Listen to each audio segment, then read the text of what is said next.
At the heart of today's story is Margaret, a 74-year-old grandmother whose life was shaped by love, betrayal, and an extraordinary journey of resilience. Born in the late 1940s in a working-class family in Denver, Colorado, she married young, believing in a simple dream of family and stability. For more than a decade, she trusted her husband's promise of devotion, only to uncover a hidden life that shattered everything she thought was true. Yet from that moment of heartbreak, Margaret chose not to surrender, but to rebuild. Through courage, determination, and the quiet strength of her hands at the sewing machine, she transformed her pain into purpose and created a legacy of dignity, independence, and compassion. This story comes from Grandma's Final Chapter, a channel dedicated to bringing you meaningful, emotional narratives that shine a light on the struggles and triumphs of older adults. Here we believe that every senior deserves to be seen, to be heard, and to live with happiness and self-reliance. If you find value in these stories, please like this video, subscribe to the channel, and share in the comments where you are watching from. Your voice helps us grow a community where aging is not about fading away, but about living fully in every final chapter. I had believed my husband for 12 long years. Every month without fail, he would set aside an envelope, seal it with care, and tell me it was for his sick sister. He said she lived alone in Kansas City, that she had no one else to lean on, and that as her only brother, he had a duty to support her. I never once questioned it. I thought it was noble, even beautiful, that he carried such devotion to family. But one winter morning, as I folded his navy coat before another supposed trip, my fingers touched something in the inside pocket. I pulled it out slowly. It was a homemade birthday card, decorated with bright dots of paint, the kind a child might make for her father. The words written inside stopped my breath. "Happy birthday, my love. May God bless you with many more years as the wonderful husband and father you are. With all our love, Sarah and Emily."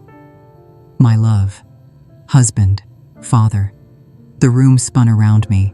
My knees trembled so badly I had to sit down. For 12 years I had lived believing in one version of my husband's life. With a single card, that entire world cracked like fragile glass. I sat there staring at the paper, running my fingers over the letters as if by touching them I could erase the meaning. My mind fought to invent an explanation. Perhaps Sarah was confused, perhaps Emily was a niece, but the handwriting was warm, intimate, and undeniable. I thought back to all the nights he returned late from so-called Chicago runs, smelling faintly of cologne that was not his usual. I remembered how he would brush off my questions about visiting his sick sister. He always said she was too private, that her illness made her shy away from company. And like the dutiful wife I was raised to be, I accepted his answers. Now I realized I had accepted lies. A storm gathered inside me. Fear, anger, shame, and sorrow collided in my chest. Was I a fool all along? Had everyone else suspected while I lived blind? I pressed the card to my chest and wept quietly, terrified that my children in the next room might hear. I could not let them see me break, not yet. That night I lay awake next to him. His breathing was steady, innocent, as if he had not built an empire of deception within our marriage.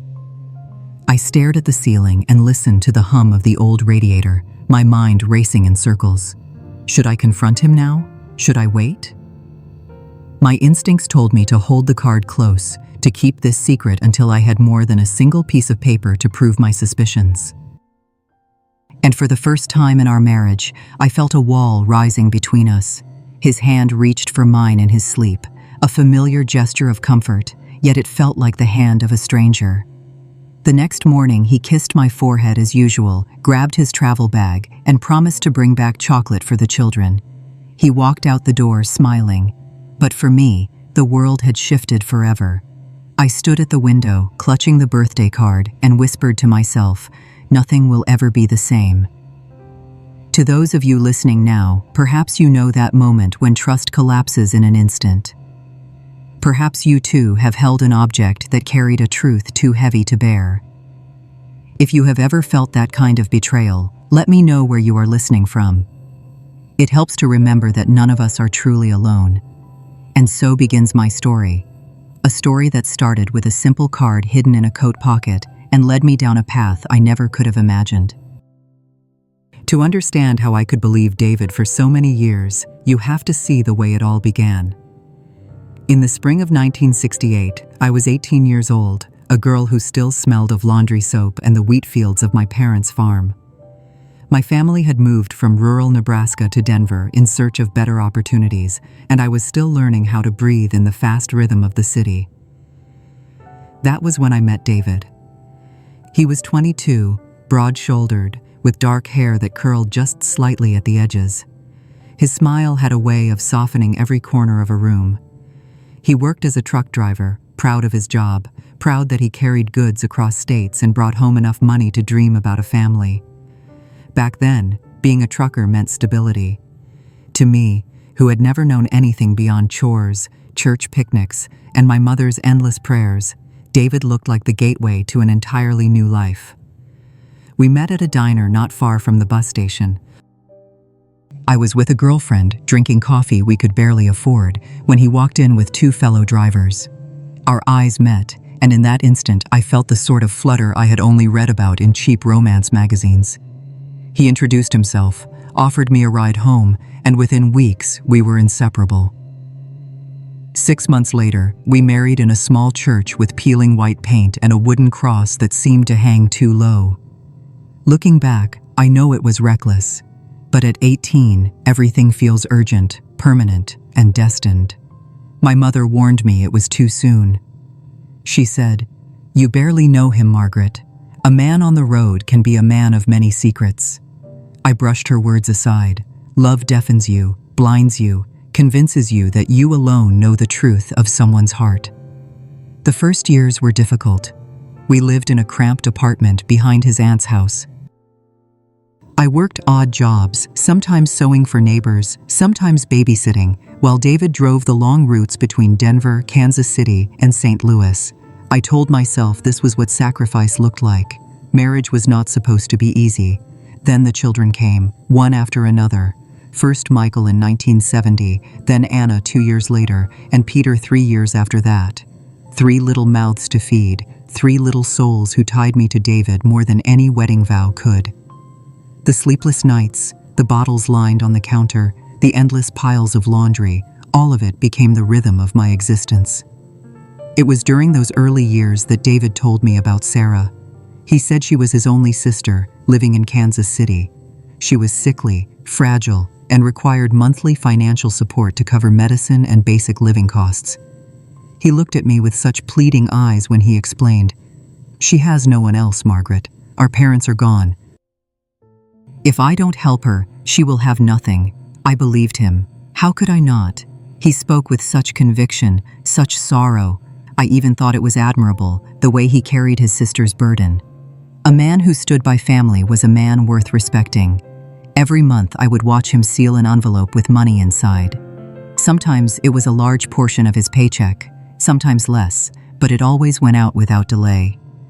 When I asked what illness she had, he said it was complicated, something she did not want to share. He assured me that one day I would meet her, but for now she was too weak for visitors. I nodded, accepting his answer, even though a small part of me longed for details. There were nights when the children needed new shoes, or when Anna's school asked for supplies, and I would glance at the thick envelope sitting on the table. My heart clenched, wishing that money could be used for our family. But I said nothing. I had been taught that a good wife supports her husband's decisions. I folded my worries into silence, and so the routine continued. David left on his trips, sometimes for 3 or 4 days, sometimes a full week. He returned tired but cheerful, bringing little gifts for the children, a scarf for me, once even a necklace that I treasured. Each time he kissed me, I told myself I was lucky, that I had found a man who worked hard, loved his family, and cared for his ailing sister. But there was always a small sting inside me when I saw the envelope leave our hands. It was the sting of wanting more for my children, the sting of wondering why his generosity could not extend equally to his own household. Still, I buried that sting deep, convincing myself that love meant sacrifice. I did not know then that those sealed envelopes carried not medicine for a sick sister, but secrets that would one day shatter everything I believed about my life. By the 10th year of our marriage, the rhythm of our lives seemed steady on the surface. The children were in school now, each with their own personalities blooming like stubborn little flowers in a crowded garden. Michael, already 12, carried himself with a seriousness that reminded me of my father. Anna was quiet and gentle, often helping me with chores without being asked. Peter, the youngest, was a bundle of restless energy, always running through the house as if his legs had been built for endless motion. At night, when the children were finally asleep, I often sat by the window and listened to the sound of the city around us. The muffled laughter of neighbors, the occasional car horn, the lonely whistle of a train in the distance. These were the sounds that stitched together the life I thought I knew, but beneath that fabric, tiny seams were beginning to tear. David's trips began to change. He had always been gone for days at a time, but now his so-called Chicago runs grew longer and more irregular. He used to return after 3 or 4 nights, but suddenly a week would pass, sometimes even more. When I asked why, he had ready answers. The loads took longer to prepare. The company changed its routes. New York paid better but took more time. His explanations fit neatly, like puzzle pieces, yet they never seemed to form a picture that made sense. I told myself not to worry. A good wife trusted her husband. And still, a shadow began to creep into my thoughts. It came late at night when I lay in bed listening to the empty half of the mattress. It came in the morning when I poured coffee into a cup that stayed untouched because he was away again. One afternoon while tidying the bedroom, I opened the small drawer of his dresser. I had done it countless times before, folding socks, checking if buttons were missing from his shirts. This time, tucked beneath a stack of papers, I found something that made me pause. It was a small, tarnished key, old, simple, without any tag to identify what it belonged to. I held it in my palm, feeling its cold weight. It seemed harmless enough, yet it unsettled me. We had no lock in the house that required such a key, no storage shed, no desk drawer, no safe. When I asked him casually that evening, he waved it off with a laugh. An old key from my father's toolbox, probably. I keep meaning to throw it away. His tone was light, but his eyes shifted too quickly. I placed the key back in the drawer, pretending to accept his answer, but I could not stop thinking about it. It became a quiet companion in my thoughts, a symbol of a door I had not yet opened, a truth I had not yet seen. The contrast between suspicion and daily life was almost cruel. On Sunday mornings, David would sit with the children at the kitchen table, teaching Michael how to balance a checkbook or helping Anna with her spelling. His laughter filled the house, warm and familiar, and for a few moments I felt ashamed for doubting him. How could a man who kissed our children so tenderly carry secrets in his heart? Yet the doubts returned each time I saw him prepare an envelope of money. The ritual was so precise. He would count the bills, seal them carefully, and write Sarah's name on the front. I wanted to ask more. I wanted to demand proof of this illness, to insist we visit her, but the words never left my lips. The fear of seeming distrustful kept me silent. I told myself that to accuse him would be to accuse our entire marriage, and I was not ready for such a battle. One evening, as I watched him load his travel bag, I noticed how his hands trembled slightly when he folded a shirt. He caught me staring and gave me a quick smile, the same smile that had once stolen my breath in a diner years ago. For a moment, I almost convinced myself that everything was fine, that my mind was inventing shadows where there was only light. But deep inside, the key burned in my memory, a quiet reminder that something did not add up. The house itself became part of the tension. The living room still smelled faintly of lavender polish. The curtains I had sewn hung neatly by the windows, and the children's voices echoed with life. Yet behind closed doors, I began to feel the walls tightening. Each time David left for Chicago, I stood at the doorway longer than before, watching him disappear down the street, wondering not when he would come back, but whether he was telling the truth about where he was going. That year, I learned the dangerous art of living in two realities at once. One was the warm reality of family dinners, bedtime stories, and Sunday church services. The other was a darker, quieter place where suspicion whispered in the back of my mind and every unexplained detail became a clue.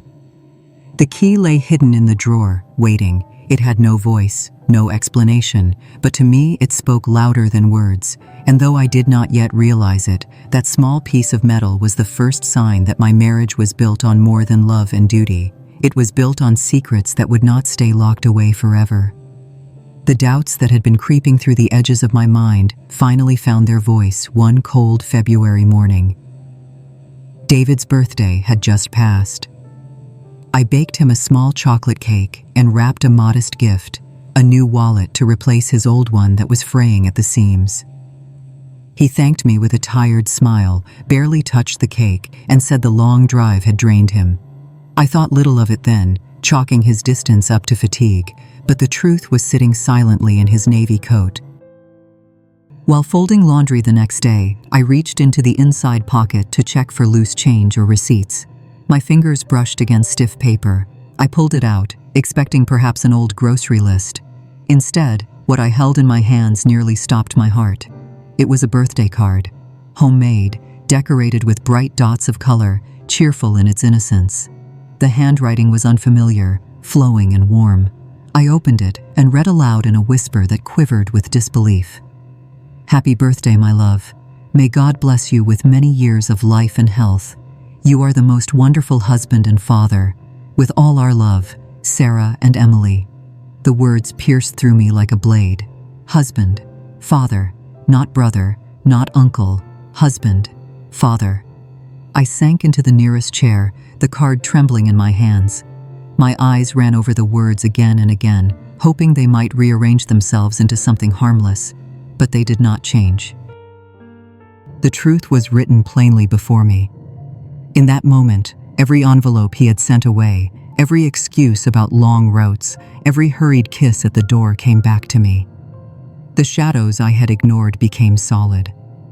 The key I had found in his drawer whispered louder now. This was no longer suspicion. It was proof. That evening I said nothing. I prepared his supper, listened to the children chatter about their day, and smiled when he spoke of another upcoming trip. But inside I was unraveling. The final blow came only days later. The phone rang in the middle of the afternoon. We had only recently installed a telephone, and it was still something of a novelty in our home. I answered with the eagerness of someone expecting a neighbor or a friend. "Good afternoon, this is Midwestern Freight Company. May I speak with Mr. David Turner?" "He is not home," I replied, still calm. "He left on Monday morning for a delivery in Chicago. He should return at the end of the week." There was a pause on the other end. Then the man cleared his throat. "In Chicago, you say? That is not possible, ma'am. There has been no delivery scheduled for him this week. We expected him here for a different route, but he never reported." I gripped the phone so tightly my knuckles turned white. "I assure you, sir, he told me he was bound for Chicago." Another silence, heavier than the first. "I am sorry, ma'am. He is not on our logs. Whatever he told you, it was not about work." The line clicked as the call ended, but the echo of the words stayed. Whatever he told you, it was not about work.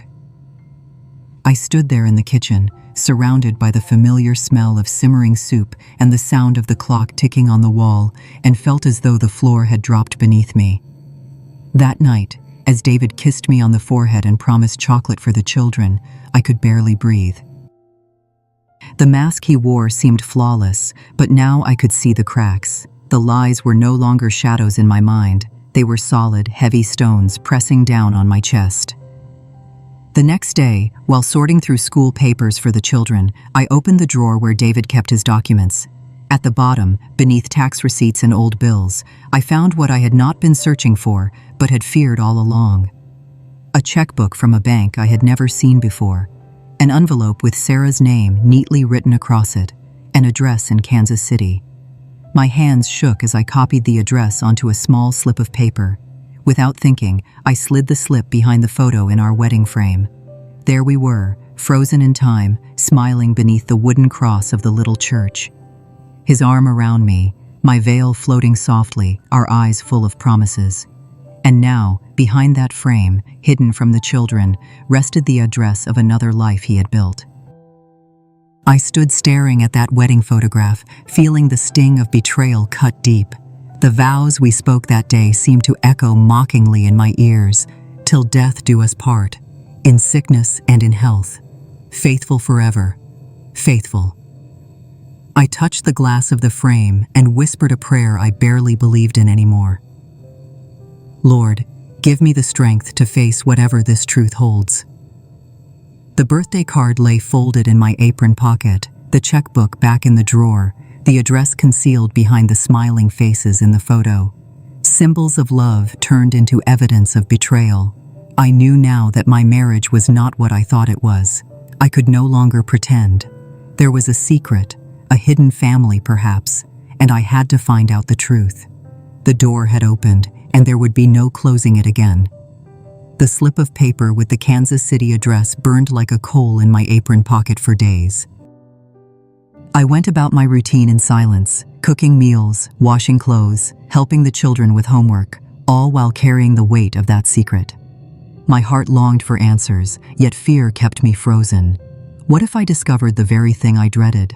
What if the fragile image of my marriage shattered completely? One Friday morning, when David left once again for what he called a Chicago run, I made my decision. I asked my neighbor, Mrs. Lewis, to watch the children for a day and told her I had errands in the city. She looked at me with concern, perhaps sensing something unspoken, but she did not ask questions. I packed only the essentials: a small handbag, a few bills from the money I had hidden in a flour tin, and the folded birthday card I had kept as proof. At dawn, I boarded the bus bound for Kansas City. The ride was 3 hours, though it stretched in my mind into eternity. The diesel engine groaned as the bus lurched forward, filling the cabin with a low hum that vibrated in my bones. The seats smelled faintly of dust and old upholstery. Around me, strangers murmured in soft conversations or stared blankly out the windows. I tried to sip the coffee I bought at the station, but it was bitter, watery, and left an aftertaste of metal on my tongue. My stomach tightened with every mile we passed, as if I carried a stone in my belly. I pressed my forehead to the cold glass of the window and watched the highway stretch endlessly, the bare winter trees passing in a blur. My thoughts swirled in restless circles. Was I foolish to chase this truth? Would I return broken, my world confirmed as a lie? Or would I discover some strange explanation, something that would restore faith in the man I had married at 18? When the bus finally rolled into Kansas City, my legs trembled as I stepped onto the platform.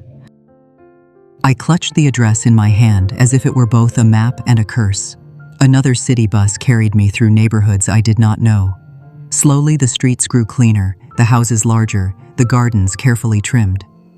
My heart pounded as I recognized the numbers on the houses drawing closer to the one written on my slip of paper. At last, I stood before a corner house painted pale yellow. In front of it, a small wooden sign swayed gently in the wind. The words were simple, but struck me like a bell. Sarah's Boutique. I stared at the sign until the letters blurred with my tears. Sarah, not a sickly sister tucked away in silence. A woman with a business, a shop proudly bearing her name. Gathering every shred of courage, I pushed open the gate and walked up the path. The gravel crunched beneath my shoes, each step louder than the last. My hand shook as I reached for the doorbell. The chime rang inside, bright and clear, and my heart nearly stopped in my chest. Moments later, footsteps approached. The door swung open, and there she was. A girl stood before me, perhaps 13 years old, with long brown hair pulled into a braid. Her eyes lifted to meet mine, and in that instant the world tilted. Those eyes, wide and earnest, were identical to my son Michael's. The shape of the nose, the angle of the chin, even the shy tilt of her smile. It was as if I were staring at my own child, reborn in another home. "Good morning, ma'am," she said politely, her voice light, unaware of the storm she had just unleashed inside me. "Can I help you?" I could not speak. My throat closed, my breath caught. I gripped the strap of my handbag until my knuckles ached, struggling to keep from collapsing right there on the doorstep. Every mile I had traveled, every silent suspicion, every sleepless night had led me to this moment. The truth was no longer hidden in shadows. It was standing before me in the face of a young girl who looked too much like my own son for coincidence. I swallowed hard, forcing words past the lump in my throat. I'm looking for Sarah. The girl smiled, innocent and unguarded. My mother is not home right now, but my dad is inside.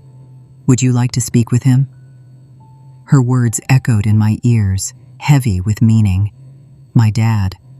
The ground beneath me seemed to give way. My fears had taken shape, solid and undeniable. My husband, the man I trusted for 12 years, was not only supporting another household, he was living another life, and I was about to step into it.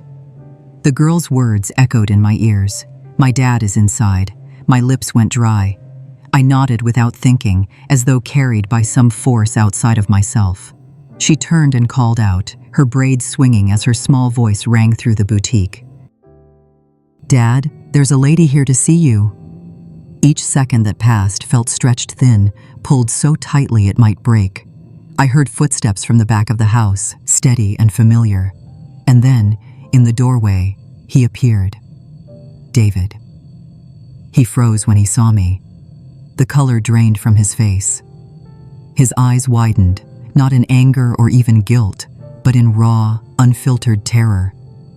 He looked like a man who had seen a ghost. "Margaret," he whispered, his voice hoarse, almost inaudible. The girl glanced from me to him, confused.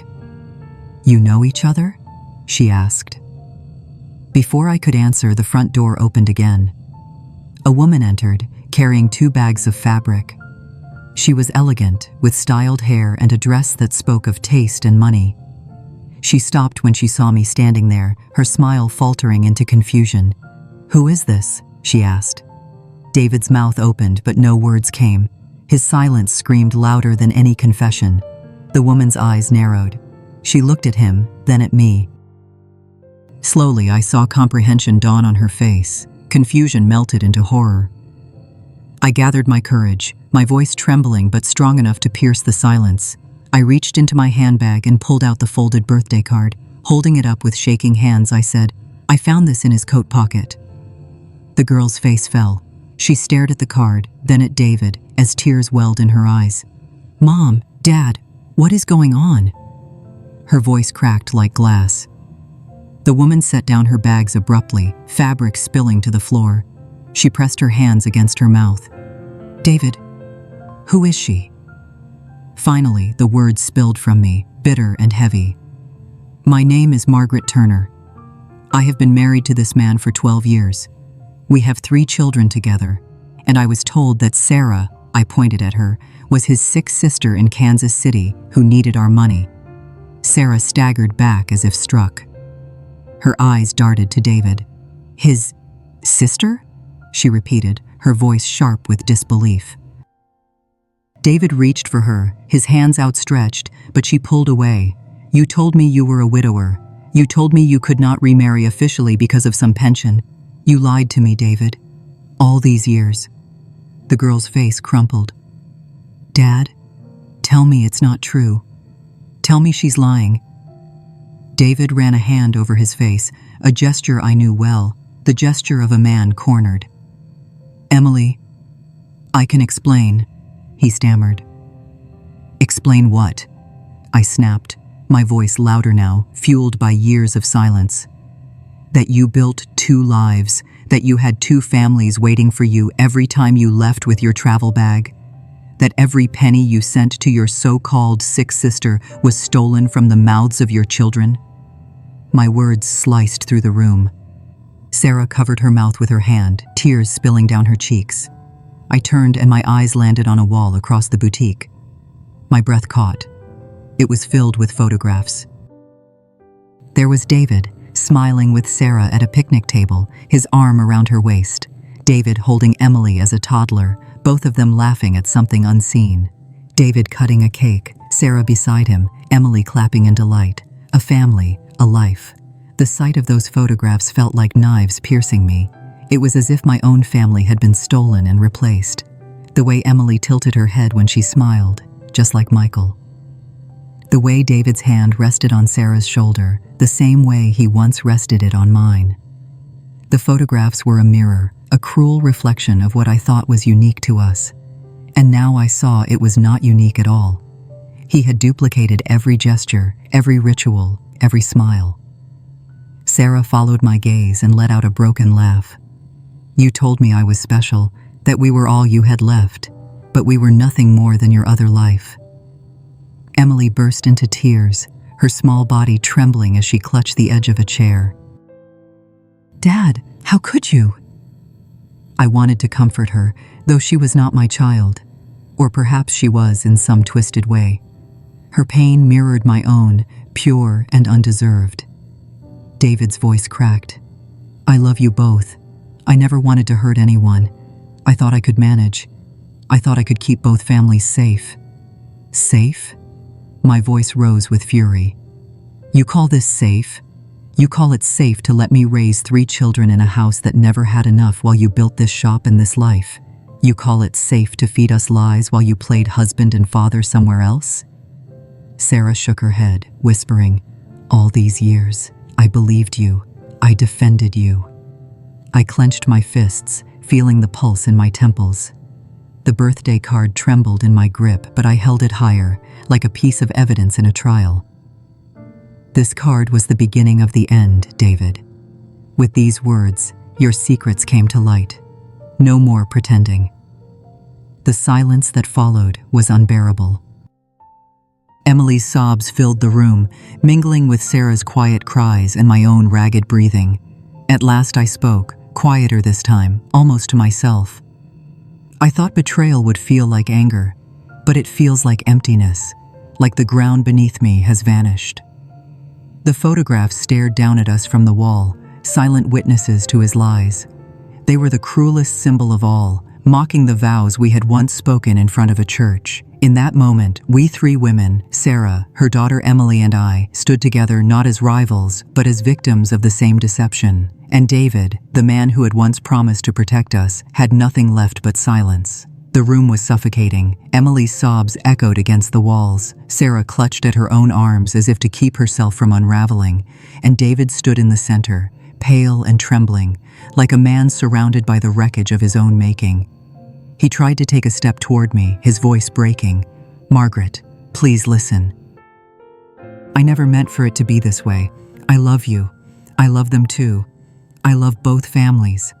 The words were like acid. I laughed bitterly, though there was no joy in it. You love us. That is not love, David. Love is not dividing your heart into pieces. Love is not feeding us lies while you sneak away to build a second life. Love is sacrifice. Love is loyalty. What you gave us was betrayal wrapped in excuses. Sarah's eyes, still red from crying, lifted to him in disbelief. You told me I was the only one. You told me you had nothing left in this world but Emily and me. All those years, David. And the truth was that you were married to her. She gestured toward me with trembling hands. That you had children already. A whole family you kept hidden from me. David turned to her, desperation written across his face. Sarah, you were my refuge. I never wanted to hurt you. I told myself lies so I could live with it. Her voice hardened. You told me lies so we could live with it.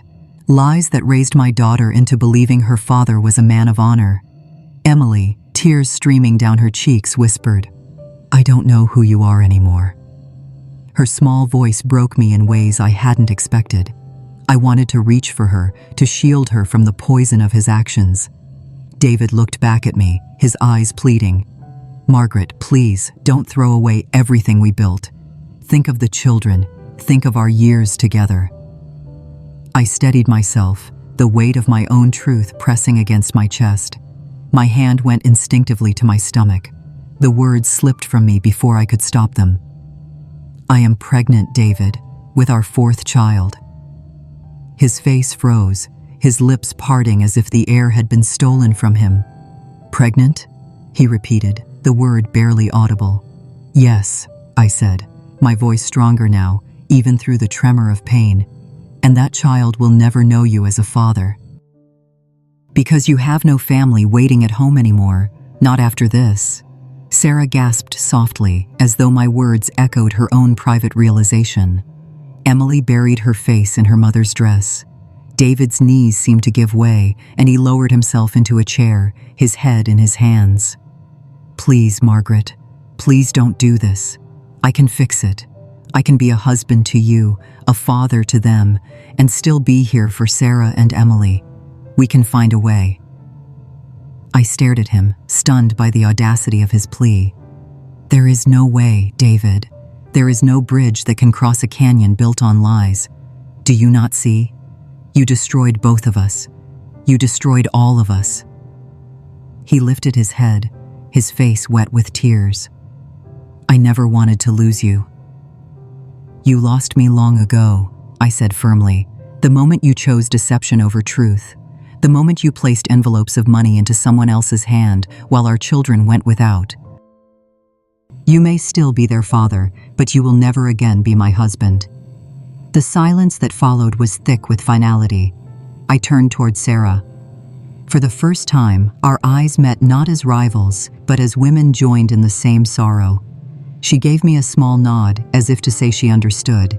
I looked back at David. When you return home, your things will be waiting by the door. Do not come back inside. Do not tell me more lies. Just go. His lips quivered. Margaret, please. Enough, I interrupted, my voice rising. Do not beg me to live in chains. I will not teach my children that love means swallowing betrayal. I will not raise another generation of blind loyalty to men who abuse trust. Get out of our lives. My legs were trembling, but my heart felt strangely lighter.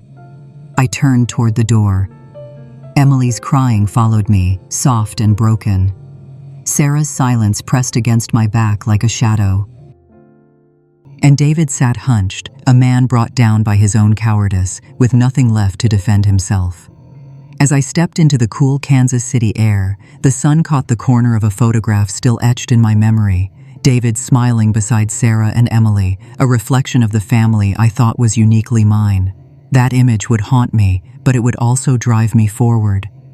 On the bus ride home, the hum of the engine mingled with the storm in my chest. My hand rested on my belly, the faintest flutter of life beneath reminding me of the responsibility that lay ahead. 4 children, a house, a future now uncertain. I would face poverty, whispers from neighbors, disapproval from a society that told women to stay silent and keep families intact at all costs. But I knew this much: silence was no longer my destiny. As the miles passed, I thought of all the women I had known, neighbors, cousins, friends, who had turned their eyes away from their husbands' betrayals, who were told to keep quiet for the sake of the children, who lived half-lives because they believed they had no choice. I would not be one of them. In the 1970s, women like me were expected to endure, to pretend, to uphold the illusion of family, even when it was built on lies. We were told that our worth lay in keeping a man, no matter the cost. But I had seen the truth, and once seen, it could not be unseen. The bus rumbled along the highway, carrying me back to Denver, back to my children, back to a life I would now carry alone. My fear was great, but my resolve was greater. David Turner had taken from me trust, stability, and years of faith, but he had also given me something he never intended. He had given me the courage to walk away. And that decision, though it nearly broke me, was the beginning of everything I would become. When I stepped off the bus in Denver that night, I carried more than just a handbag and weary bones. I carried the knowledge that my marriage was gone, that the man who had shared my bed for 12 years had vanished into a life of lies. For a few days, I still expected the sound of his boots on the porch. I rehearsed what I would say when he returned, how I would order him to take his things and leave. But Sunday passed, then Monday, then Tuesday. By the end of the week, the truth settled in like a bitter winter wind. David was not coming back. When the trucking company called to say he had resigned with no explanation, I felt a strange mixture of grief and relief. Grief because he had abandoned us so cruelly. Relief because I would not have to endure his hollow apologies or his pleading eyes. His absence was the final betrayal, but also the first step toward freedom. Still, freedom does not feed 4 children. My wages as a sewing assistant barely covered groceries. My belly was growing heavier each week with the child I carried, and my neighbors whispered behind curtains. A pregnant woman left by her husband was a scandal in 1970s Denver, but I refused to collapse under their judgment. I remembered my mother's voice, steady and practical. A needle and thread will never betray you, Margaret. If you have this skill, you can always survive.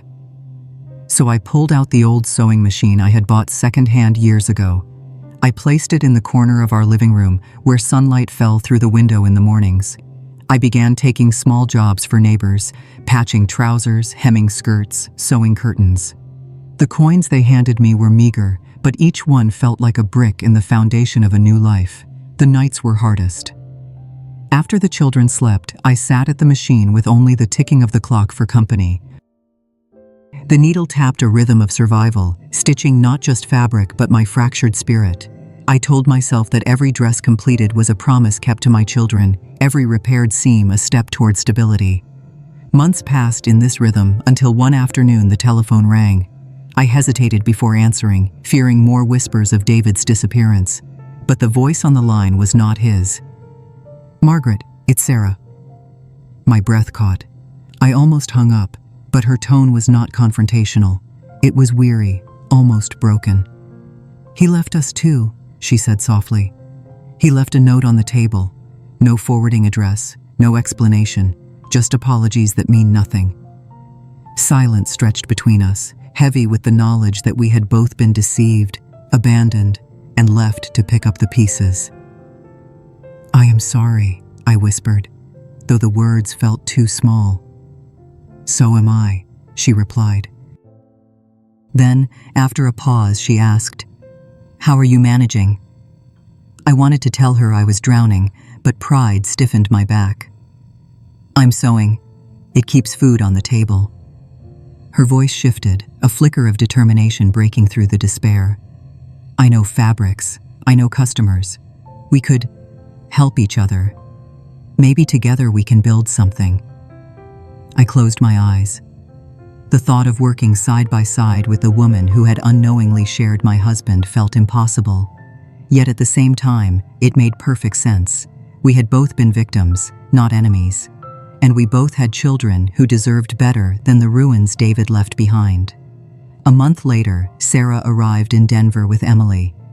They looked weary, carrying only a few suitcases, but their eyes held the same spark of resilience I had begun to nurture in myself. We rented a tiny storefront on a quiet street, its windows dusty and its paint peeling. To others, it looked like nothing. To us, it looked like possibility. We painted the walls ourselves, scrubbed the floors until they shone, and set up my sewing machine alongside a rack Sarah had salvaged from her closed boutique in Kansas City. The sign we hung above the door was simple, painted in careful letters, Second Chance Atelier. It was more than a name. It was a declaration. The customers came slowly at first. Curious neighbors peeked through the window, skeptical of 2 abandoned women running a shop. But soon word spread that our work was honest, our prices fair, and our designs made with care. Dresses for school dances, suits altered for new jobs, curtains that brightened kitchens. We poured ourselves into every stitch. Each time I heard the chime of the shop door, I felt hope bloom again. Every coin that clinked into the cash box was not just income, but proof that we were not finished. We were starting over. One evening, as we locked the shop, Sarah turned to me with tired eyes, but a small smile. "We may have lost years to his lies, Margaret, but together we can build something real, something no man can take from us." I nodded, looking at the sign above our heads. Second Chance Atelier. Our lives had burned to ashes, but from those ashes, something new was rising. And this time, it belonged to us. If you believe women must lift each other up instead of tearing each other down, share this story with a friend. Let them know that second chances are possible. The years that followed were both the hardest and the most rewarding of my life. Second Chance Atelier grew from a modest storefront into a respected name in our Denver neighborhood. What began with a single sewing machine and two women's desperation became a place filled with laughter, fabric swatches, and the hum of new beginnings. At first, customers came out of curiosity. They whispered about us, the two abandoned women who dared to run a shop on their own. But word spread that our stitches were steady, our prices fair, and our designs held a certain charm. Soon, brides brought their dresses for alterations, young men asked for suits to be tailored for job interviews, and mothers saved pennies for special clothes for their children. I sewed through days and nights, sometimes with the baby on my hip, sometimes with my older children cutting patterns or delivering finished pieces. Sarah greeted customers, kept the books, and used her sharp eye to select fabrics that would sell. Slowly, the cash box filled. Slowly, dignity returned to our lives. My children flourished in this new environment. Michael, my eldest, discovered a love for numbers and spoke of college with the quiet determination of someone who knew hardship. Anna, my gentle daughter, found joy in sketching dresses, her hands already mimicking the flow of fabric on paper. Even little Joseph, so mischievous, often sat at the counter charming customers with his chatter. And when my youngest, Beatrice, finally arrived into this world, she was welcomed not just by her siblings, but by Sarah and Emily, who stood proudly beside me as though they, too, had gained family. What had once been two separate homes divided by betrayal slowly wove into one shared household of resilience. Sarah and I, who had first met across a battlefield of lies, grew into something closer than sisters. We shared meals, laughter, tears, and long nights talking about everything we had endured. Sometimes, when the children were asleep, she and I would sit with cups of tea and marvel at how life had brought us together, not as enemies, but as allies. Yet life has a way of testing those who finally begin to breathe freely. It started with fatigue. Sarah brushed it off, saying she was only tired from the long hours at the shop, but the fatigue deepened. Then came the persistent cough, the weight loss she tried to hide beneath scarves and makeup. By the time she agreed to see a doctor, the word none of us wanted to hear fell heavy in the room: cancer. The months that followed were a blur of hospital visits, whispered prayers, and fragile hope. She wore a bright blue scarf around her head, tied neatly above her neck to cover the hair that treatments had taken from her. That scarf became her armor, her way of facing the world with dignity, even as her body weakened. Through it all, Emily's eyes grew older than her years. She held her mother's hand in waiting rooms. She fetched water. She sewed small stitches at the shop to help me. At night, I heard her crying softly, though she tried to hide it. My own heart broke as I watched both mother and daughter fight a battle neither deserved. When the end came, it was quiet. Sarah passed away in her sleep, Emily on one side and I on the other, holding her hands. She exhaled slowly, and it was as if the air itself mourned. I pressed the blue scarf into my chest, the fabric still warm from her skin. It would remain with me always, a symbol not just of her struggle, but of the friendship that had saved me. Her funeral was simple, filled with neighbors, customers, and the children who had grown to love her as family. I spoke with a trembling voice, my hands clutching the blue scarf. Sarah was not only my partner in business, she was my partner in survival. Where others saw two women left behind, she saw possibility. She lifted me when I had nothing left, and for that I will carry her spirit in every stitch I sew. Emily, just 16, clung to me after the service. Her tears soaked my dress. "What will happen to me now?" she whispered. I held her tightly, stroking her hair as if she were my own child. "You will come with me, Emily. You are not alone. You will always have a home with us." And so she did. Emily moved into our house, sharing a room with Anna, her laughter slowly returning as the months passed. She became another daughter to me, another sister to my children, another thread in the fabric of the family we were piecing together. Every morning when I opened Second Chance Atelier, I tied Sarah's blue scarf around my neck before turning the key in the lock. It was a reminder that though betrayal had once torn us apart, loyalty and love had stitched us back together. The fruits of our labor had been sweet, children growing, futures blossoming, dignity restored. But the loss of Sarah was a wound that would never fully heal. Still, her presence lingered in every bolt of fabric, every seam finished, every young woman who entered our shop believing that life could be mended. For in the end, she had given me more than friendship.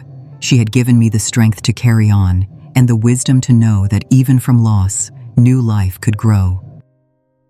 If you believe that women should always lift one another up in times of hardship, please share this story with a friend. Someone you love might need to hear that even after betrayal and loss, there is always a second chance. The summer evening was quiet, the kind of quiet that holds warmth rather than emptiness. At 74, I found myself sitting on the porch of my home in Denver, the wooden boards creaking gently beneath my chair. The scent of lilacs drifted in from the garden, mixed with the faint sound of children's laughter from the yard. My grandchildren were chasing fireflies, their shouts ringing with pure joy. My children, now grown, stood in small groups, their conversations filled with stories of work, travel, and family. And among them was Emily, no longer the frightened girl I had met in Kansas City, but a strong woman, standing beside her own children with the grace of someone who had weathered storms and survived. I watched them all and felt my heart swell. What once was broken had become whole again in ways I could never have imagined. My mind wandered back across the decades, tracing the road from betrayal to renewal. I remembered the hollow nights after David disappeared, when I wondered how I would feed my children. I remembered Sarah's hand steadying mine as we scrubbed the floor of our first shop. I remembered the blue scarf she left behind, still folded carefully in my drawer, carrying her scent and her courage. The business we built, Second Chance Atelier, was no longer just a small shop. It had become a family company, run by my children and Emily, employing women who needed dignity and opportunity, just as I once had. The name still hung proudly above its doors, a promise to anyone walking in that life always allows another beginning. I leaned back in my chair and let the memories wash over me. The tears that came were not bitter ones. They were the tears of gratitude, of recognition that even pain has a purpose. On the small table beside me lay an object I had carried for nearly half a century, the birthday card. Its edges were frayed now, its colors faded, but the words inside remained clear. Once they had cut me open. Once they had shattered the life I believed in. I picked it up with trembling hands and held it toward the light of the setting sun. And this time, instead of pain, a smile rose on my face. "If not for this," I whispered, "I would never have found myself. I would never have built this life. I would never have discovered the strength that was waiting all along." The card, once a symbol of betrayal, had become the symbol of my rebirth. I turned my gaze back to the yard, where fireflies flickered like tiny lanterns in the dusk. My grandchildren laughed, unaware of the long road that had carried them here.